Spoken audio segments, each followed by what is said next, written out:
실장님, 네. 그 인플레이션이라는 게 뭐 미국만의 문제는 아니지 않습니까? 그렇습니다. 뭐 유럽도 그렇고 당장 우리도 지금 이제 발등에 떨어진 불인데 네. 우리 인플레이션은 지금 어느 정도 심각한 건가요? 네, 우리나라 물가 상승률이 이제 5%대를 얼마 전에 기록했잖아요. 예. 근데 그 물가 상승률이 여전히 굉장히 높은 수치죠. 말 그대로 14년 만이니까요. 예. 14년 만에 최고치라는 것은 뭐 실로 어마어마한 숫자라고 볼 수 있고요. 저도 이제 학교에서 강의를 하고 있지만 이 학생들한테 예를 들어 14년 전을 물어보면 당연히 답변 못해요. 네. 기억 못합니다. IMF는 당연히 태어나지도 않았고요. 그죠? 네. 근데 그만큼 꽤 오래전에 기록했었던 그 물가를 다시 한번 기록한다는 뜻이잖아요. 예. 그러니까 이건 어마어마한 거고요.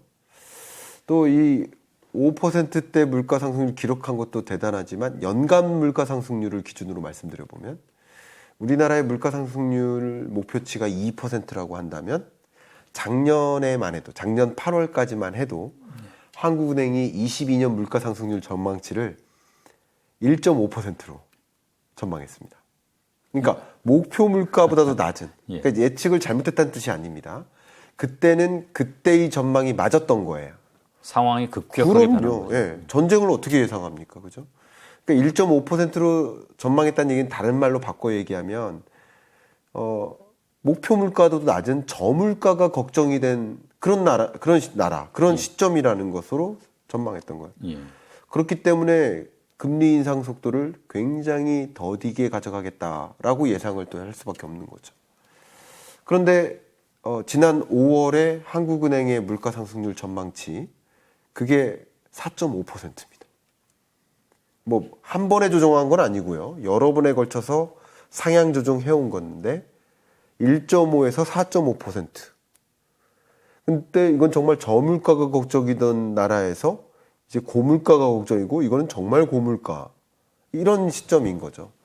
그러니까 이것은 심각하다 말씀드릴 수 있겠고요. 또 한 가지 달러 강세 기조가 계속 나온다. 근데 미국 입장에서는 그 시대적 국면에 맞게 강달러를 원할 수도 있고 약달러를 원할 수도 있어요. 예. 왜냐하면 강달러일 때 좋은 기업이 있고 약달러일 때 좋은 기업이 있는 겁니다. 그죠?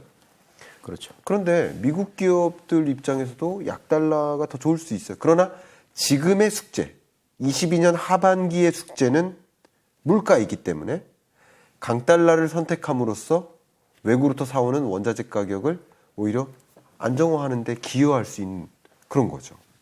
아무리 고유가라도 달러가 강하면 그걸 사오는 가격이 부담이 되지 않는 거죠. 예. 그런 면에서 강달러를 취할 가능성이 높고요. 그럼 실제 강달러 시대가 계속된다 그러면 우리나라 입장에서는 강달러가 좋을 수도 있고 수출 기업 입장에서 좋죠. 네. 경제적으로 좋을 수 있지만 여전히 제가 말씀드린 것처럼 지금의 과제는 물가이기 때문에 우리나라는 거의 전량 원자재를 수입하는 그런 나라로서 이렇게 지금 원자재 가격이 상승하는 이런 흐름 속에서는 그게 과제라는 거죠. 그렇기 때문에 여러 가지 면에서 생각해봐도 이 환율 면도 그렇고요. 공급망 병목 현상을 생각해봐도 그렇고 혹은 기대 심리를 봐도 그렇고 지금 높은 물가 맞습니다만 앞으로도 물가 상승세가 잡히지 않겠다라는 굉장히 좀 우려스러운 상황이라고 볼 수 있습니다. 결국 이제 스태그플레이션 얘기들이 이제 본격적으로 나오기 시작했어요. 네. 우리 실장님은 거기에 대해서는 어떤 의견을 갖고 계십니까? 제가 불과 한 3개월 전까지만 해도 그 칼럼 제목이 이미 있습니다. 예. 그 신문 칼럼의 제목을 체감적 스태그플레이션 이렇게 표현을 했어요. 그러니까 이게 지표상으로는 정의상으로는 스태그플레이션에 부합하지 않지만 이건 체감적으로는 스태그플레이션이다라고 표현을 한 거예요. 근데 지금은 그 체감적이라는 단어를 빼도 되겠다.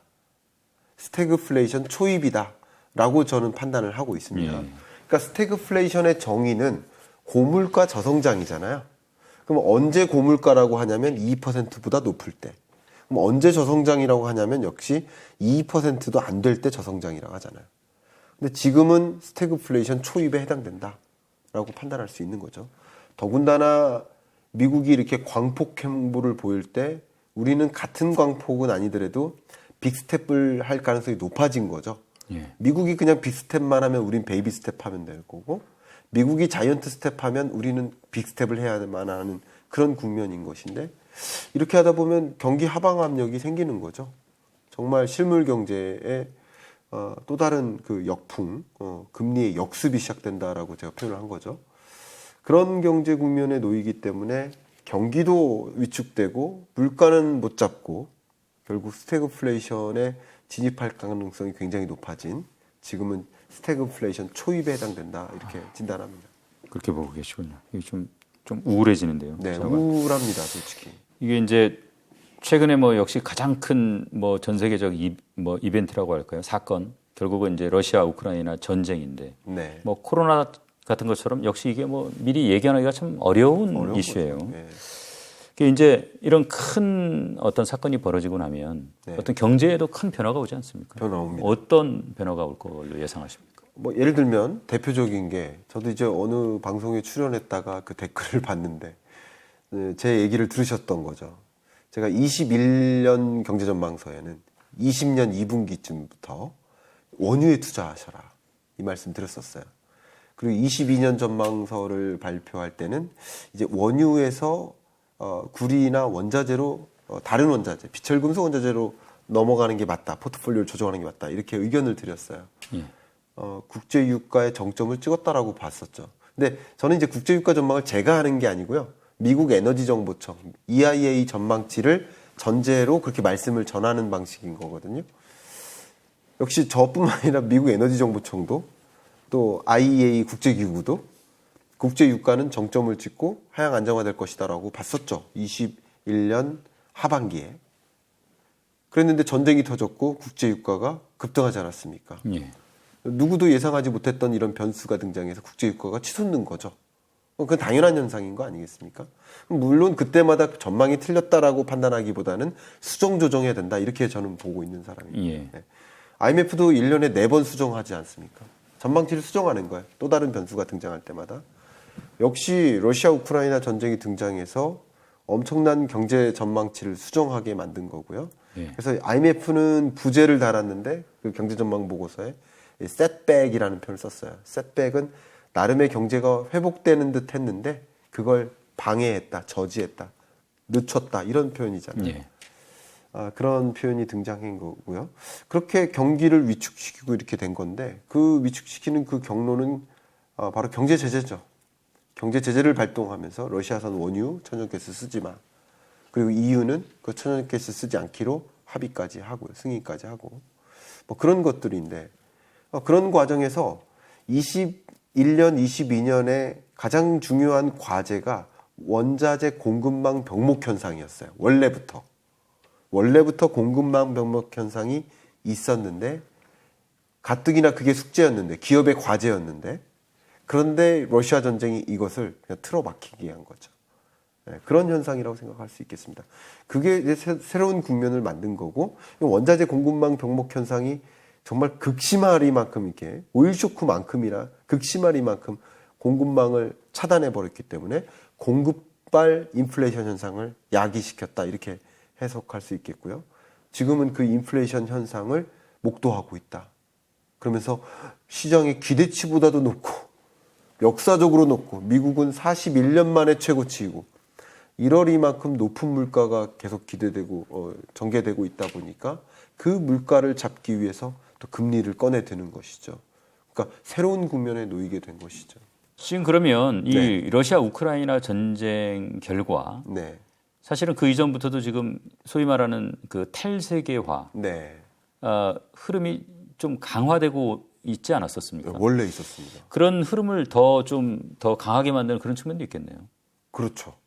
그러니까 어떻게 보면 그동안에는 글로벌 금융위기 전까지만 해도 세계화가 굉장히 빠른 속도로 진전되고 있다가 금융위기 정도를 기점으로 2008년 정도를 기점으로 해서 이 세계화가 위축되고 있었습니다. 그러니까 탈세계화가 진전되고 있었다. 왜냐하면 위기를 맞이하니까 자국이 우선이에요. 그리고 세계화라는 말을 바꿔 얘기한다면 기업 경영을 다국적으로 한다는 뜻이잖아요. 어떤 제품을 생산할 때 한 나라에서 A to G 다 마무리되는 게 아니라 예. 세계적으로 걸쳐서 스마트폰 하나도 여기는 이런 책상 하나도 그냥 한 나라에서 만드는 게 아니라 글로벌 소싱이 이루어진다. 이런 뜻이잖아요. 그게 세계화인데 아니다. 제조 기지를 자꾸 외국에 보내니 우리나라 고용이 없어 하면서 우리나라의 고용 창출을 위해서라도 우리나라 경기를 위해서라도 공장을 우리나라에 설치하자. 이게 리쇼링 정책 아닙니까? 그러니까 리쇼링 정책이 집중됐었던 시점인 거예요. 계속. 그러다가 이제 코로나19를 만나면서 그게 더 격해졌어요. 예. 그런데 이 러시아 전쟁이 있으면서는 말 그대로 세계가 반으로 쪼개졌죠. 민주주의 진영과 공산주의 진영이. 왜냐하면 경제 제재를 발동하면서 러시아산 원유 쓰지 마. 러시아산 천연가스 쓰지 마. 근데 이런 것을 요구를 받는 국가들이 있고 요구를 받지 않는 국가들이 있는데 가장 대표적인 게 중국이잖아요. 예. 그래서 유엔 인권위원회에서 이제 러시아를 탈퇴시키자. G20국에서 탈퇴시키자. 뭐 이런 얘기하다가 동의, 뭐 반대 이걸 받는데 당연히 중국은 반대하는 입장. 그러니까 이런 게 세계가 양분되는 모습이었잖아요. 근데 그런 세계화의 종식을 딱 상징적으로 알리는 게 있었죠. 그게 맥도날드가 러시아에서 철수했죠. 철수했던 거. 그러니까 맥도날드가 러시아에 처음 입점했던 1990년에 그게 세계화의 상징이었거든요. 근데 러시아에서 맥도날드가 이탈했다, 철수했다. 이것은 세계화의 종식을 알리는 거죠. 그런 식으로 세계화가 꺾이는 건데 이 러시아 전쟁은 더더군다나 그런 면에서도 그렇지만 더더군다나 이런 원자재 가격을 상승시키기 때문에 인도네시아가 뭐 예를 들어서 파뮤 수출을 차단한다든가 인도가 밀 공급을 차단한다든가 말레이시아가 닭고기 수출 안 하겠다고 한다든가 이런 식으로 이게 대표적인 사인들이었는데 이런 식으로 자국 물가 잡는 게 더 우선이 되다 보니까 이 물가 상승 압력 때문에 자국 물가 잡기 행보로 어떻게 보면 세계를 더 자국 중심으로 갖춰놓은 거죠.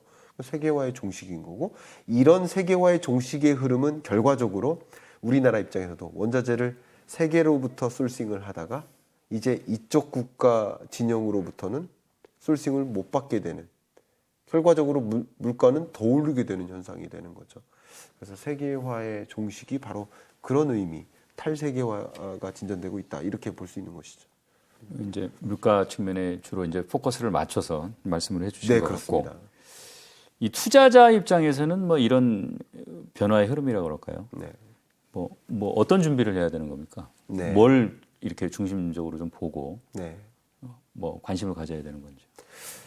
투자자 관점에서는 기본적으로 앞에서도 말씀드렸던 것처럼 어떤 여러 가지 변수들을 다 추산해봐도 그 변수들이 긍정적으로 작용하든 부정적으로 작용하든 원자재 공급망 병목 현상은 그냥 완화되지 않겠구나.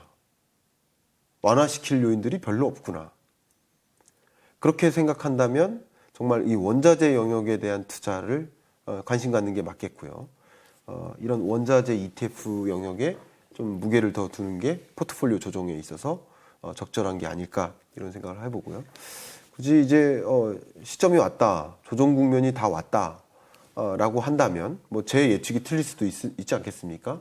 그래서 주가가 이제 반등하는 시점이 온다, 생각보다 빨리 온다. 만약에 그렇다면 지금부터 그 무엇보다도 유망한 영역은 그 자원을 확보하는 기업이지 않을까. 자원 개발 사업에 뛰어드는 기업. 그걸 이른바 가격 전가 능력이라고도 하지만 이렇게 원자재 가격이 폭등하는데 원자재를 스스로 개발하고 원자재를 확보하는 그런 사업에 뛰어드는 기업들이 있습니다. 광물 자원 개발 사업이라고 할까요? 식량 자원 개발 사업이라고 할까요? 이런 기업들이 좀 유망할 수 있겠다 이렇게 저는 판단을 하고 있습니다. 물가라는 측면에서 고려를 해보자는 것이죠. 요즘에 사실 이거 연준 체면이 말이 아닙니다. 근데 일단 6월에 나온 그 FOMC 점도표 보면 네. 뭐 하여간 내년에 금리가 정점으로 갔다가 네. 내후년에 좀 이렇게 내리는 뭐 그런 네. 살짝 예. 그런 예측이 들어 있어요. 예. 그래서 교수님께서는 미국이 금리를 언제까지 인상할 걸로 보세요? 네. 그 기점은 변화가 없습니다. 실제로 21년에 22년을 전망할 때도 23년 중반까지 금리를 인상해 나가겠다라고 본 거예요. 다만 이렇게 그림을 그려보면 금리 인상 추이가 이렇게 완만했다가 예. 가팔라진 것뿐이에요. 그러니까 금리의 고점이 올라간 거죠. 그만큼 물가 상승 압력이 크니까. 그러나 금리 인상의 액션, 그것은 23년 중반까지 갈 것이라는 것은 그 과거보다도 크게 달라지지 않았습니다. 그것 조금 달라졌겠지만. 그래서 23년 중반 정도가 어떻게 보면 금리의 고점일 것이다. 이렇게 지금 진단하는 게 맞지 않을까 생각합니다. 예.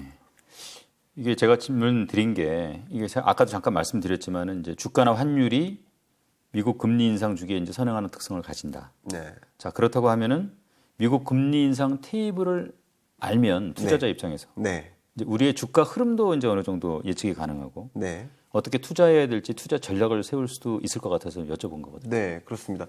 그래서 제가 계속 강조하는 것이 지금 개인적으로 지금 종목을 따질 때가 아니다.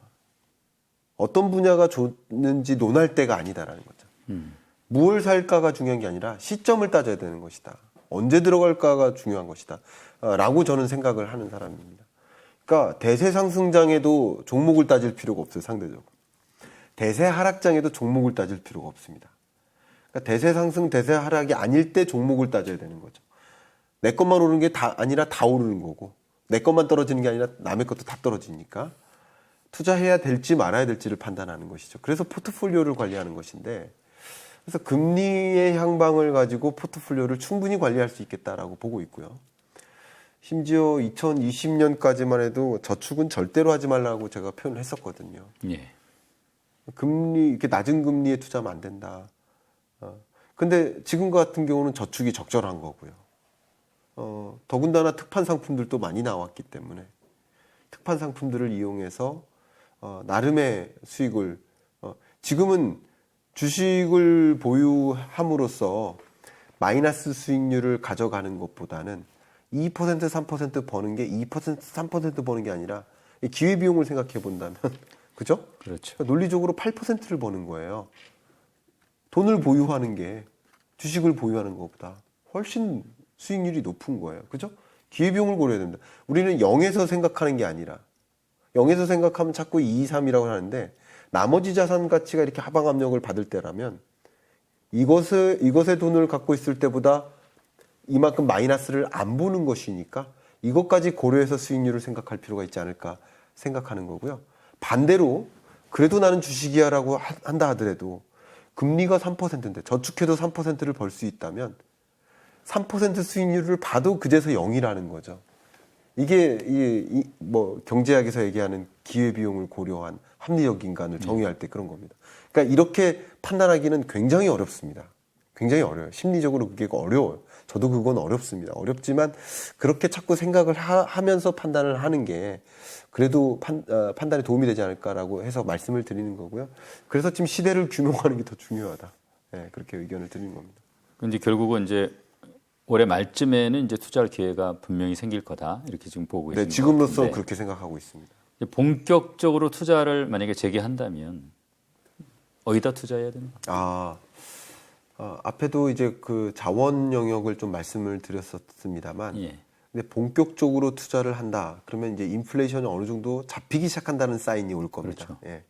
그 지점이라고 생각을 하고요. 그러면 먼저 많이 조정된 게 무엇인지를 판단하시면 더 도움이 될 것 같아요. 이게 무슨 말씀이냐면 원래 이제 테크주 같은 것들이 예. 등락이 높습니다. 근데 경기 민감주들도 등락이 높고요. 경기에 따라서. 근데 경기에 민감하지 않은 비탄력적인 그런 종목들도 있죠. 예. 근데 이 호황기에는 어떻게 보면 이 주가 상승 랠리를 기술주가, 테크주가 끌어오잖아요. 근데 이렇게 급락하는 대세 하락장에도 여전히 테크주가 끌어내립니다. 많이 내렸죠. 그렇죠. 그러니까 등락이 심하다는 거예요. 그러니까 등락이 심한 이유를 한번 또 생각해 보면 테슬라가 가장 대표적인 예지만 테슬라는 소위 말하는 시가총액 1위 기업인데 근데 자동차 매출액 상위 기업 10대 기업을 놓고 보면 10위 안에 못 드는 거 아닙니까? 당연히 못 드니까 못 드니까 매출액 10위 기업 안에 못 드는 그러니까 실적으로 보면 말이 안 되는 건데 결국 테슬라 혼자서 매출액 상위 10대 기업의 시가총액을 합한 것보다도 높다는 얘기는 실로 어마어마한 건데 그만큼 기대에 우리는 무게를 둔 거 아니겠습니까? 미래 가치에. 그러니까 미래 가치에 무게를 두기 때문에 이런 돈의 이동과 함께 더 민첩하게 반응하는 거예요. 투자 자금을 이 주식시장에 묻어뒀던 그런 투자자들이 회수를 한다 하더라도, 현금으로 이동한다 하더라도 먼저 이동하는 것은 테크주라는 거죠. 여전히 또 이제 주식시장에 편승해서 또 돈을 벌어보자 하는 그런 국면에 처할 때, 물가가 어느 정도 잡히고 금리의 고점이 다다르기 직전 뭐 그런 지점에는 더 먼저 자금이 유입되는 지역은 또 여전히 그런 영역이라고 볼 수 있는 거죠. 이렇게 이제 투자 시점이 다 와간다라고 판단하는 그런 시점에는 투자자들이 돈을 또 먼저 투입하는 그 주식시장 영역이 테크주라는 것이죠. 그렇기 때문에 또 급등락이 있는 거라고 볼 수 있고, 이게 영어로는 플럭추에이션이 심하다, 뭐 이렇게 변동폭이 크다, 뭐 이렇게 표현을 하지만 그런 원리에서 그런 거죠. 그렇기 때문에 이제 대세 하락장이 마무리되는 그런 지점에 다시 한번 주가를 좀 급등시키는 그런 요인은 또 역시 테크주가 될 수 있기 때문에 빼도 테크주고 사도 테크주다, 이렇게 저는 이야기하고 싶습니다. 앞에서 이제 식료품 원자재 잠깐 말씀하셨지만 이 농산물의 특성이라는 게 네, 예를 들어서 오래 파종을 못하면 그 네. 여파가 몇 년 가는 거 아닙니까? 맞습니다. 그러니까 어떻게 보면 식료품 원자재는 지금도 많이 올랐지만 또 금리가 안정세로 접어들어도 네, 어떤 좀 별도의 사이클로 좀 생각해야 되는 거 아닌가 싶은데 네, 이 여전히 이제 내년까지는 식료품 원자재 투자할 만하다고 보시는 겁니다. 네, 저는요. 그래서 가정을 가장 좋은 가정, 그러니까 전쟁이 오늘 녹화일 오늘 종식된다라는 가장 좋은 가정. 예. 그런 가정을 하더라도 올라갈 것이 뭘까를 판단해 본 거예요. 그렇기 때문에 식료품 원자재입니다. 그러면 22년 중반까지 식료품 원자재든 뭐 철비철 금속이든 원유 가격이든 다 올랐단 말이죠. 근데 이렇게 다 오르게 된 요인들을 좀 판단해 봐야 되는데, 식료품 원자재만큼은 지금까지 상승한 이 요인들이 22년 하반기 이후에도 유효합니다. 예. 판단을 해보니까. 그래서 그런 건데, 그러면 식료품 원자재 가격이 왜 올랐느냐? 첫 번째는 이상기후 때문입니다. 이상기후 때문에 세계 최대 곡물 생산 지역들이 메뚜기 때 출범하고 라니냐 발생하고, 우리나라도 생각해보면 한파 오면 농산물 가격이 치솟죠. 그렇죠. 그건 기후가 아니라 날씨잖아요. 그렇게 날씨의 영향을 받듯이 이건 기후이기 때문에. 기후는 훨씬 범위도 광범위하고. 네. 근데 이상기후 현상, 물론 이상기후 잡겠다고 탄소 중립 노력하고 있지만 단기간 안에 잡힐 일이 아니라고 다 믿으시잖아요. 저도 그렇게 믿는 겁니다. 단기간에 잡힐 요인이 아니기 때문에 지금 이런 이상기후 때문에 식료품 가격이 올랐다. 그럼 이 변수는 여전히 유효한 거구나. 첫 번째. 예. 두 번째, 공급 측면이죠. 이 수요 측면에서 생각을 해보면 가장 중요한 것 중에 하나가 이상기후 잡겠다고 또 움직인 게 바이오 에너지예요. 실례가 안 된다면 경유차 모세요? 아니면 게솔린차 모십니까? 저는 게솔린차 모르겠죠. 근데 저도 경유차가 한 대 있는데요. 경유차를 넣으면 100리터 중에 3.5리터를 바이오 에너지를 넣고 있는 거가 되거든요. 옥수수로 만든 예, 옥수수나 대두나 바이오 에탄올이 있고 바이오 디젤이 있고 뭐 팜유로도 만들고 뭐 이렇습니다. 이런 것들이 바이오 에너지인데 그게 혼합 의무 비율이라고 해서 그게 환경 규제입니다. 혼합으로 최소 3.5%가 섞여 있는 거예요. 근데 이것을 계속 늘려나가는 추세거든요. 우리나라도 그런 거고 세계적으로도 그래요. 예. 그럼 이런 수요 측면도 계속 이 바이오 에너지 수요에 편승한 이 옥수수나 대두나 이런 수요를 계속 늘리는 요소잖아요. 예. 또 올해 초만 해도 GS 칼텍스하고 포스코 인터내셔널이 이 바이오 에너지 공동 개발 사업에 착수했거든요. 그러니까 이게 신산업이기 때문에 뛰어드는 기업이 더 많아요. 그만큼 곡물 수요는 더 늘어요. 그러니까 이 요인도 무시 못하는 건데 앞으로도 그렇다라는 것이죠. 또 이런 기업들은 어떤 삐걱거림 없이 이 사업을 착수해야 되니까 비축량을 또 확보해요. 이런 국면에. 그렇기 때문에 이런 것은 수요를 또 여전히 자극하는 요인이다. 그러니까 그러니까 뭐 여러 가지 이런 변수들이 있는데 이런 게 다 긍정적이라는 거예요. 긍정적이라면 플러스 요인이라는 거예요. 예. 식료품 원자재 가격을 올리는 요소라는 거죠. 그리고 또 한 가지가 방금 말씀하셨던 러시아 우크라이나 전쟁이 급격히 기름을 부친 격이 됐는데 러시아 우크라이나 전쟁의 성격상 에너지 같은 경우는 가스 다시 사용할 수 있는 겁니다. 당장 무슨 일이 벌어졌을 때 다시 밸브 열어가지고 쓰면 돼요. 그렇죠. 노드스트림 열고요. 그리고 철, 비철금속, 알루미늄 다시 수출 차단했던 거 다시 공급받을 수 있는 거예요. 근데 식료품 원자재 같은 경우는 이미 FAO에서 진단한 결과 경작지가 35%인가 이렇게 훼손됐습니다. 근데 지금쯤이면 또 더 훼손됐을 것 같아요. 전쟁이 안 끝나고 있으니까. 근데 훼손된 경작지는 적어도 2년 정도 걸린다고 하더라고요. 정상적인 수확이 이루어지려면. 파종도 못하고. 그랬기 때문에 이게 적어도 2년 정도 걸리기 때문에 이 원자재 슈퍼 사이클은 아닌 것 같고 원자재 슈퍼 스파이크도 아닌 것 같지만 원자재 아닌 식료품 원자재 슈퍼 스파이크는 맞겠다라고 판단을 한 거죠. 그래서 여러분들도 이 이야기를 듣고 혹시 동감한다 생각하시면 역시 식료품 원자재에 편승한 그 ETF 상품이라든가 이런 투자를 좀 늘려가는 것도 방법이 될 수 있다 생각합니다. 마지막 질문입니다. 네. 사실 이제 비가 올 것 같으니까 또 비가 오니까 그냥 집에 있자. 그래서 계신 분들은 괜찮은데 네. 이게 우산 쓰고 나가면 괜찮겠지 하고 지금 나가신 분들이 참 이제 뭐 현금은 거의 없고 뭐 쭉 말씀하셨지만 이제 투자의 적기가 이제 좀 다가오고 있다고 말씀을 하셨는데 이미 이 현금을 소진한 분들 이런 분들은 어떻게 해야 됩니까? 예, 굉장히 어려운 질문이시고요. 그러니까 제가 답은 드릴 수 있는데 이 말씀의 여파가 좀 클 것 같아서 쉽게 말씀을 못 드립니다. 심리적으로는 그게 수용이 안 되기 때문에. 그러니까 수용이 안 될 만큼 이것을 감안한 합리적 투자를 하기가 어려운 국면인 거예요. 그러니까 그게 매몰 비용이거든요. 우리 다이어트 걱정하는 사람이 저도 다이어트를 늘 걱정하고 있습니다. 근데 걱정하는 사람이 이 공기에 밥이 남아 있어요.